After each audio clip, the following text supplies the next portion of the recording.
everyone, my name is Mrs. Ryna Raaj from Toa Payoh Primary School. Today I'm here to share a little bit with you about our digital reading challenge.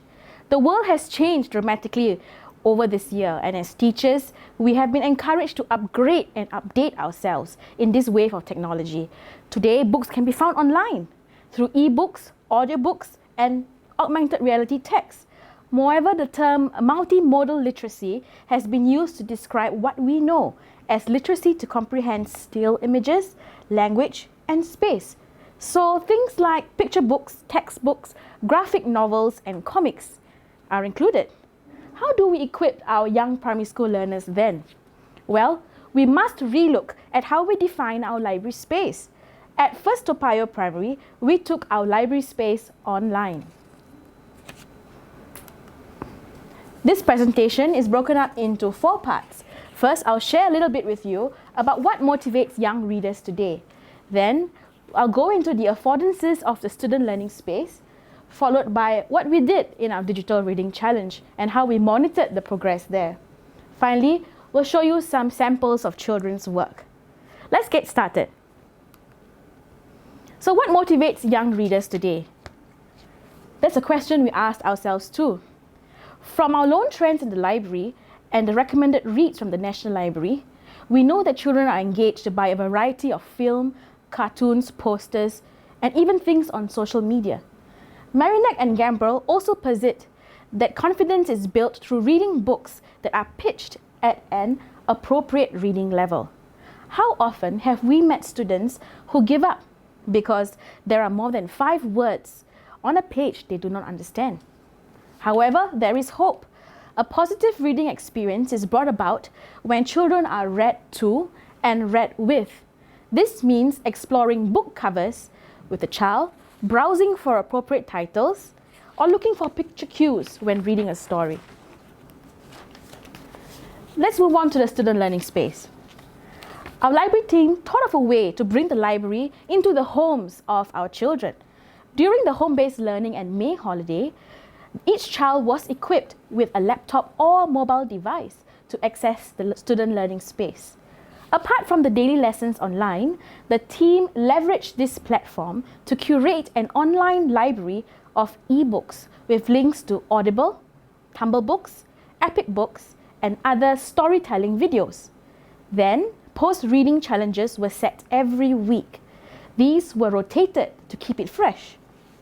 Using the SLS thinking routines, free response options, and audio drawing functions, the children engaged in teacher-student and student-student interaction by posting their opinion of books read.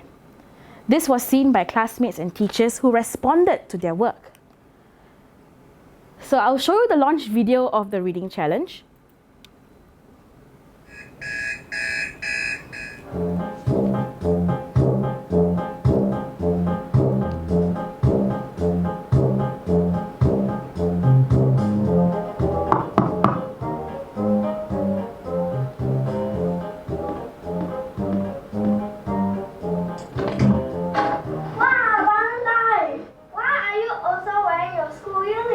I miss going to school. Don't you miss it too?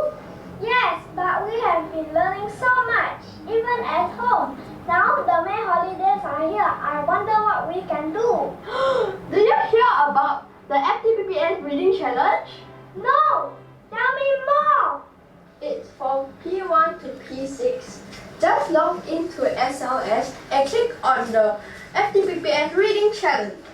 Read the books there in English and mother tongue. Take part in the activities. For P1 to P2, you got to draw your favorite character. For P3 to P4, you got to write your favorite quote. For P5 to P6, you got to use audio response to tell your friend why you like your book. When you click submit, you can win half points. Ha ha ha! My heart's gonna win! No, my house gonna win. No way, let's see! I challenge you! It's on! FTPPS Reading Challenge, begin! So as you can see, the pair of siblings were really excited by it. How then did we monitor the progress of the children? Firstly, we leveraged the house system. We compiled a weekly video report that featured good responses from the larger school community. In the first week of the challenge, there were about 150 responses. By the fourth week, there were more than 400 responses in English and mother tongue languages. House points were awarded to every child with a valid submission, and this will culminate in the house trophy at the end of this year. Secondly, there was live feedback. Peers were allowed to comment on their friends' work, and we'll take a look at some of these samples later. Teachers who wish to encourage their students also responded to their submissions. I like this quote. It goes, "A child who reads becomes an adult who thinks." And for this reason, we offer them a variety of books to deepen and broaden their perspectives of the world. Here are some sample challenges that were posted to the children. They were asked to write a good sentence. Sometimes they were asked to audio record themselves, trying to sell a book to a friend, draw a favorite character, and finally, in the last week of the challenge, they wrote notes of gratitude to those battling COVID on the front lines. Here are some sample work of the children. This was from the challenge where they had to quote a favorite sentence from the book. Okay. As you can see, these responses come from a variety of age groups. Some popular titles keep popping up. For example, the Harry Potter series, Geronimo Stilton, Roald Dahl, and Sherlock Sam. I believe this would further inform the titles we purchase for our school library. Right? Another piece of sample work where they had to draw their favorite character. So they made use of the student learning space draw function to draw this on their computers or iPads. So you have very cute and colorful responses. Here's more. And over here at the bottom, you will see some of the peer comments we picked out. Such comments from friends are encouraging, especially to young learners. The challenge was also open in mother tongue. And here you can see some responses in Chinese, Malay, and Tamil languages. At the bottom over here, you'll see a comment from a teacher. So what she says is, "Cute drawing, well done. Ethan, keep striving to read." So there were also participants who drew out their responses on paper. Then they either scanned it or took photos to submit it to the SLS, which was fine with us. So midway through the challenge, we introduced the reading mascots. We have the wise owl, who reads with understanding, fantastic fox, who always stays curious, catchy cat, who reads as many books as it can, and reader rabbit, who loves to share books with friends. On the last week of the reading challenge, we posed 2 videos and an article about COVID-19. And these were videos from Channel News Asia and the Straits Times. We wanted them to be more informed of current affairs.